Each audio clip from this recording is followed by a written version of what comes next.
दोस्तों आज का हमारा वीडियो है डीसी शंट मोटर का डायरेक्शन आप कैसे चेंज करेंगे।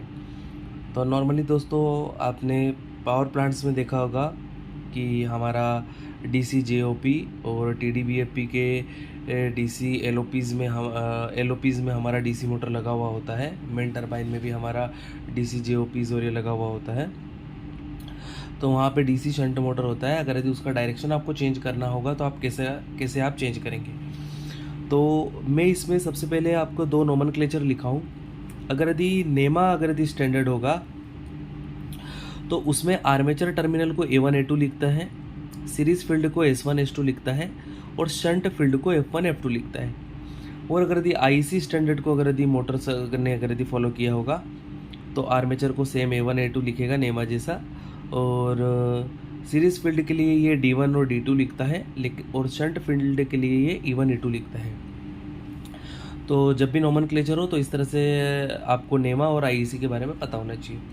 तो अब हम आते हैं कि कैसे आप डायरेक्शन को चेंज करेंगे।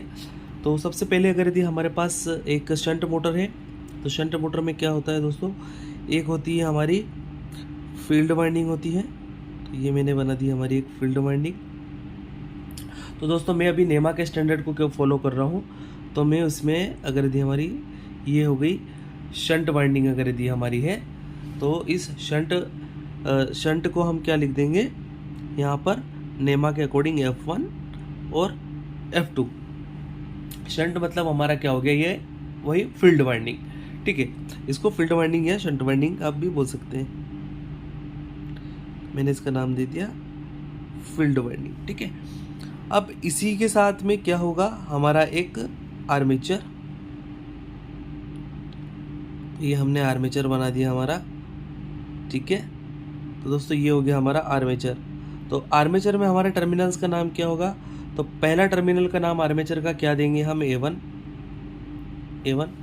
और जहां आर्मेचर का टर्मिनल एंड हो रहा होगा उसका नाम हम क्या देंगे, A2। अब आर्मेचर के साथ ही सीरीज में दोस्तों एक वाइंडिंग और होती है जिसको हम बोलते हैं कहीं किसी केस में सीरीज फील्ड बोलते हैं, कुछ केसेस में इसको इंटरपोलर वाइंडिंग भी इसके साथ में कनेक्टेड होती है। तो मैं उस वाइंडिंग को बना देता हूँ यहाँ पर इस तरह से।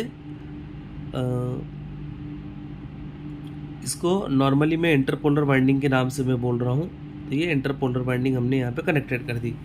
तो वो हमारी उसका नाम क्या होगा, S1 और S2, क्योंकि वो आर्मेचर के सीरीज में है। तो अभी दोस्तों ये दोनों तो सीरीज में होंगे। तो नॉर्मली जब मोटर के टर्मिनल पे आप जब भी देखेंगे तो A2 और S1 आपस में इस तरह से शॉर्टेड होते हैं, और आपको मोटर के टर्मिनल पे एक F1 दिखेगा, F2 दिखेगा, A1 दिखेगा, और आपको क्या दिखने वाला है, S2 दिखेगा। अभी आप देखिए दोस्तों, अगर यदि इसमें नॉर्मल अगर यदि आपको क्लॉकवाइज डायरेक्शन में अगर यदि मोटर को चलाना है, अगर यदि क्लॉकवाइज में घूमेगी तो आपको ध्यान रखना है कि यहाँ पर हमारा क्या कौन सा टर्मिनल है, एक A1 है और एक हमारा S2 है, एक हमारा F1 है और एक हमारा क्या है, F2 है। तो A1 और F1 दोनों पे आपको क्या सप्लाई देना है, पॉजिटिव, और S2 और F2 पे आपको क्या सप्लाई देना है, नेगेटिव देना है, DC। तो ये हमारा कौन से डायरेक्शन में चलेगा, क्लॉकवाइज डायरेक्शन। कौन सा डायरेक्शन में चलेगा दोस्तों, ये क्लॉकवाइज डायरेक्शन में। और आपका A2 और S1 जो है वो सीरीज़ में आपके शॉर्टेड रहेंगे। ये आपका जब मोटर का जब आप टर्मिनल को जब टीवी को जब ओपन करेंगे तो वहाँ पर दिखेगा। अब अगर यदि मुझे इसका डायरेक्शन चेंज करना है, डायरेक्शन यदि मुझे इसका रिवर्स करना है, रिवर्स डायरेक्शन करना है, तो दोस्तों मैं किसको रिवर्स करूं, क्या डीसी की पोलैरिटी को मैं रिवर्स कर दूं या मुझे फील्ड को रिवर्स करना पड़ेगा। तो दोस्तों यहाँ पर आपको आर्मेचर वाइंडिंग को सेम रखना है, A1 S2 प्लस आप डीसी जो सप्लाई दे रहे हैं उसमें भी आपको किसी भी तरह का कोई चेंज नहीं करना है। बस आपको किसको चेंज करना है, बस आपको जो फील्ड वाइंडिंग का जो टर्मिनल है उसको आपको F2 को यहाँ पर रखना है और F1 को नीचे। केवल आप फील्ड वाइंडिंग के टर्मिनल को आप चेंज करेंगे, बाकी सारे टर्मिनल आपके एज इट इज़ रहेंगे, आप किसी को भी चेंज नहीं करेंगे। अगर यदि आप सोच रहे हैं कि नहीं मैं पॉजिटिव या नेगेटिव को मैं चेंज कर दूंगा, तो सेम सिचुएशन रहेगा। बस आप नेगेटिव को ऊपर कर देंगे तो A1 और F1 के साथ में चला जाएगा, और S2 और F2 के साथ में पॉजिटिव आ जाएगा। तो दोस्तों आपका कोई डायरेक्शन चेंज नहीं होगा। आपको किसको रिवर्स करना पड़ेगा? F1 और F2 को आपको इंटरचेंज करना पड़ेगा। तो उससे आपका डायरेक्शन क्या हो जाएगा? ये रिवर्स हो जाएगा। अभी इसमें एक क्वेश्चन और है दोस्तों आपके लिए लास्ट में। यदि गलती से मेरा फील्ड वाइंडिंग का कोई एक वायर ओपन छूट गया, मान लीजिए मेरा पॉजिटिव A1 के साथ है, नेगेटिव मेरा S2 के साथ है, और गलती से अगर यदि मेरा कोई एक फील्ड वाइंडिंग या F1 मेरा गलती से एक टर्मिनल कनेक्शन नहीं हुआ, छूट गया, या F2 छूट गया, किसी भी केसेस में, दोनों केसेस में, तो मोटर के ऊपर क्या इफेक्ट आएगा? अगर यदि दोस्तों अगर यदि आपने गलती से भी फील्ड वाइंडिंग